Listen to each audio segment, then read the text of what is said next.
I want to talk to you today about something that's one of the most genuinely powerful things a great many older adults can do for their hearts.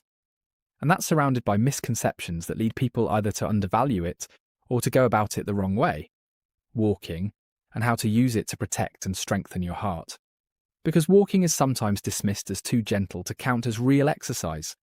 Or, on the other hand, people assume protecting the heart requires intense, strenuous workouts they can't or won't do, when in fact walking, done regularly, is one of the most effective, accessible, and well-evidenced forms of exercise for heart health, especially for older adults. So today I want to clear up the misconceptions about walking for your heart, explain why it's so genuinely powerful, how much and how to walk for heart benefit, how to do it safely, and how to make it a sustainable part of protecting your heart, in partnership with your doctor. And I'll keep this calm and practical, because walking for your heart is something almost anyone can do. It's genuinely effective, and understanding how to use it well puts real heart-protecting power in your hands, with your doctor's guidance where needed. Let me start by correcting the biggest misconception, that walking is too gentle to really matter for your heart. Many people assume that to protect the heart you need vigorous, sweaty, strenuous exercise, and that mere walking is too easy to count, which leads them either to do nothing because intense exercise feels out of reach, or to undervalue the walking they do. The truth, well established by evidence, is that regular walking is genuinely effective for heart health. It's a real form of aerobic exercise that works your heart and circulation, and done regularly, it helps lower blood pressure, improve cholesterol, help manage weight and blood sugar, reduce stress, and meaningfully lower the risk of heart disease, stroke, and other conditions, as well as benefiting your muscles, bones, balance, mood, and overall health. So walking absolutely counts as real, heart-protecting exercise, and you don't need strenuous workouts to protect your heart. Regular walking genuinely does the job. This is wonderfully empowering, because it means one of the most effective things for your heart is accessible, free, gentle on the body, and something almost anyone can do. So the first key is to drop the misconception that walking is too gentle to matter, because regular walking is genuinely powerful for heart health. So valuing walking as real heart exercise is the first key. Let me explain why walking is so well suited to older adults specifically, because this makes it especially valuable for you. Walking is particularly ideal for older adults for several reasons. It's gentle on the joints, being low impact, unlike running or high impact activities, so it's kind to aging knees, hips and joints, including those with arthritis, while still benefiting the heart. It's accessible and free, needing no equipment, gym or special skill, just comfortable shoes and somewhere to walk. It's easy to adjust to your fitness and build up gradually, starting gently and increasing as you're able. It's safe for most people, with low injury risk, and it brings the added benefits older adults especially need, supporting balance, strength and mobility to help prevent falls, supporting bone health, lifting mood, and providing a chance to get outside and be social.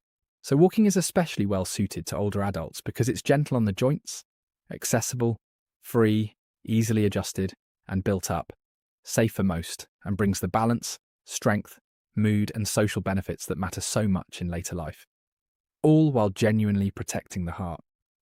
So walking is an ideal heart exercise for older adults, which is exactly why it's worth embracing. So walking suits older adults especially well. Let me address how much and how to walk for heart benefit, because misconceptions here cause people either to overdo it or to think they're not doing enough. The general guidance for heart health is to aim for a regular amount of moderate activity, and brisk walking is a perfect way to achieve it, with commonly cited goals like aiming over time for something on the order of a couple of hours, or more of moderate activity spread across the week, which can be broken into manageable chunks like half-hour walks most days, or even shorter walks adding up. But the crucial, encouraging points are these. First, you build up to it gradually rather than starting there, especially if you've been inactive. Second, any walking is better than none, and even modest amounts bring benefits, so you don't have to hit a perfect target to gain. And third, what matters most is regularity, walking consistently as part of your routine. For heart benefit, walking at a moderate, brisk pace, brisk enough to get your heart going a bit and feel slightly breathless but still able to talk, is ideal, though gentler walking still benefits you. So aim, over time and built up gradually. For regular moderate walking, like half-hour brisk walks most days or shorter walks adding up, at a pace that gets your heart going while you can still talk, remembering that any walking helps and regularity matters most. So regular, gradually built up, moderately brisk walking is the practical aim. So consistent moderate walking, built up gradually, is the goal. Let me give you the practical ways to make walking work and stick, because sustainability is everything. First, start where you are and build up gradually. If you've been inactive, start with shorter, gentler walks and slowly increase the duration and pace as you're able, which is safer and more sustainable than overdoing it at first. Second, make it regular and routine. Build walking into your day, a regular time, a usual route, tying it to daily habits since consistency is what brings the heart benefit. Third, make it enjoyable and social. Walk somewhere pleasant, walk with a friend, spouse or group, or with a dog, since enjoyment and company make it stick and add social benefit. Fourth, break it up if needed. Several shorter walks through the day count and add up, so you needn't do it all at once. Fifth, walk safely and comfortably. Wear supportive, comfortable footwear, dress for the weather, stay hydrated, choose safe, even walking surfaces, and use a stick or aid if you need one for stability. And six, set gentle goals and track progress, perhaps with a step count, which many find motivating, while remembering any increase helps. So starting gradually, making walking regular and routine, enjoyable and social, breaking it up as needed, walking safely and comfortably, and setting gentle goals all help you make walking a sustainable, heart-protecting habit. So practical, enjoyable, gradual, regular walking is what sustains the benefit. So making walking sustainable and enjoyable is key. Let me be clear about walking safely and when to check with your doctor, because safety matters, especially with heart conditions. For most people, walking's very safe, but a few sensible points apply, especially for older adults and those with heart or other conditions. First, if you have a heart condition, significant health problems, or have been very inactive, or if you're unsure, check with your doctor before starting, or significantly increasing exercise, since they can advise on what's safe and appropriate for you, and this is genuinely worth doing. Second, listen to your body and know the warning signs.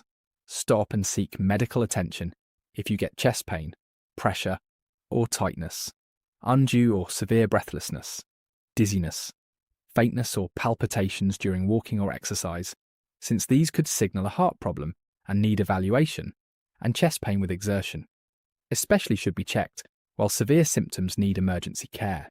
Third, build up gradually rather than suddenly overexerting. Fourth, walk safely regarding falls and surfaces, as I mentioned.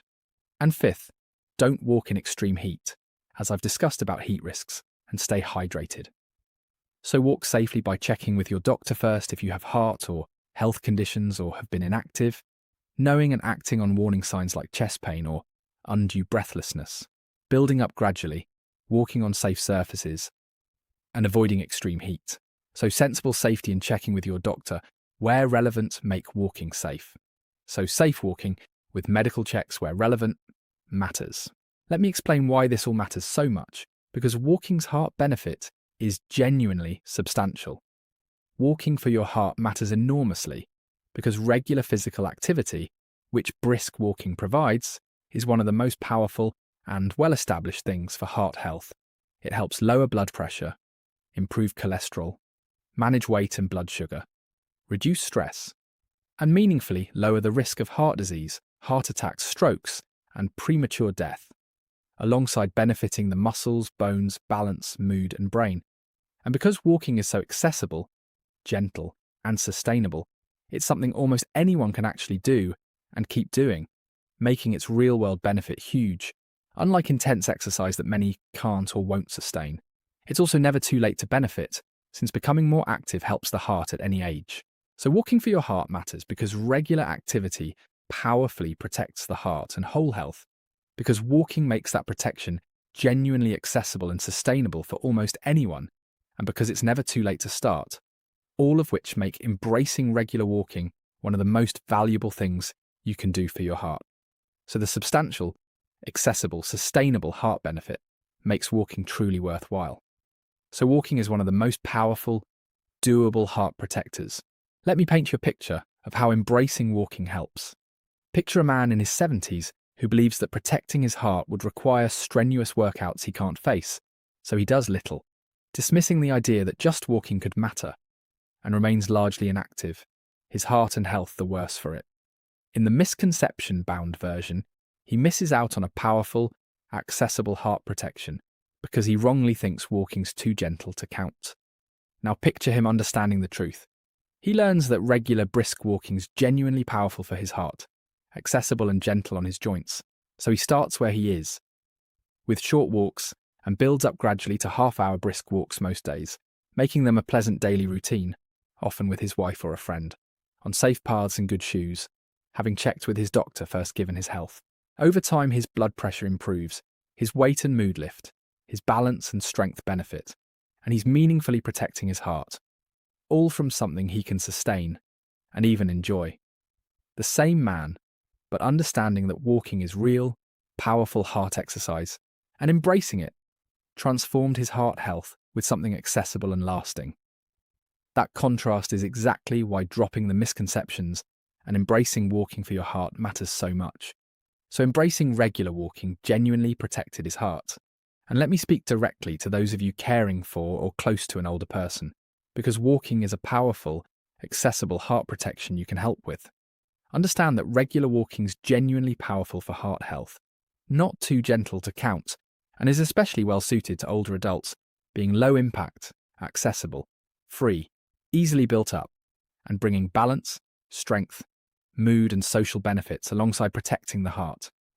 You can help by encouraging and supporting regular walking together, which helps it stick and adds companionship, helping establish a routine, choosing pleasant, safe routes, and ensuring good footwear and safe conditions. Encourage starting gradually and building up, remembering any walking helps and regularity matters most, and making it enjoyable.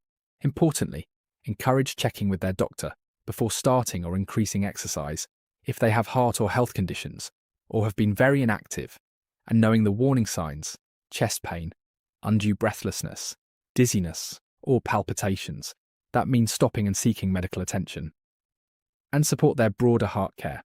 Helping a loved one embrace regular, safe walking can powerfully protect their heart and whole health with something accessible and sustainable, often shared and enjoyable. So your support for regular walking genuinely helps protect their heart. Let me draw this all together. Walking is one of the most genuinely powerful, accessible things for heart health, yet it's surrounded by misconceptions that lead people to undervalue it or assume only strenuous exercise counts. In truth, regular walking is real, effective aerobic exercise that helps lower blood pressure, improve cholesterol, manage weight and blood sugar, reduce stress, and meaningfully lower the risk of heart disease, stroke, and more, while benefiting muscles, bones, balance, mood, and brain, so you don't need strenuous workouts to protect your heart. Walking is especially well suited to older adults, being low impact and gentle on the joints, accessible and free, easily built up, safe for most, and bringing the balance, strength, mood, and social benefits that matter in later life. For heart benefit, aim built up gradually for regular moderate walking, like half-hour brisk walks most days or shorter walks adding up, at a pace that gets your heart going while you can still talk. Remembering any walking helps, and regularity matters most. Make it sustainable by starting where you are, making it routine, enjoyable and social, breaking it up as needed, and walking safely. Check with your doctor before starting or increasing exercise if you have heart or health conditions or have been inactive, and stop and seek attention for warning signs like chest pain, undue breathlessness, dizziness, or palpitations. Walking matters because it powerfully and accessibly protects the heart and whole health at any age. So here's what I'll leave you with. First, drop the misconception that walking is too gentle to matter, because regular walking is genuinely powerful, well-evidenced heart exercise that lowers blood pressure, improves cholesterol, helps manage weight and blood sugar, and meaningfully reduces heart and stroke risk, so you don't need strenuous workouts to protect your heart. Second, embrace walking as especially well suited to you as an older adult, being low impact and gentle on the joints, accessible, free, easily built up, safe for most, and bringing balance, strength, mood, and social benefits alongside protecting your heart.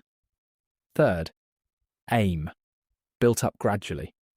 For regular moderate walking, like half-hour brisk walks most days or shorter walks adding up, at a pace that gets your heart going while you can still talk, remembering that any walking helps and that regularity matters most. Fourth, make walking sustainable by starting where you are and building up gradually, making it a regular routine, walking somewhere pleasant and with company when you can, breaking it into shorter walks if needed, wearing supportive footwear, and walking on safe surfaces. And fifth, walk safely. Check with your doctor before starting or significantly increasing exercise if you have heart or health conditions, or have been very inactive, and stop and seek medical attention for warning signs like chest pain or pressure, undue breathlessness, dizziness, faintness, or palpitations, with severe symptoms needing emergency care. Walking is one of the most powerful, accessible, and sustainable things you can do for your heart at any age, so it's well worth embracing regularly. So take care of yourself, walk regularly for your heart, build up gradually, make it enjoyable and safe, and check with your doctor where relevant. And because exercising safely with heart or health conditions can require medical guidance, please treat starting or increasing exercise, if you have such conditions or have been inactive, as a reason to check with your own physician first, and treat chest pain or other warning signs during exercise as a reason to stop and seek medical attention, rather than pushing through.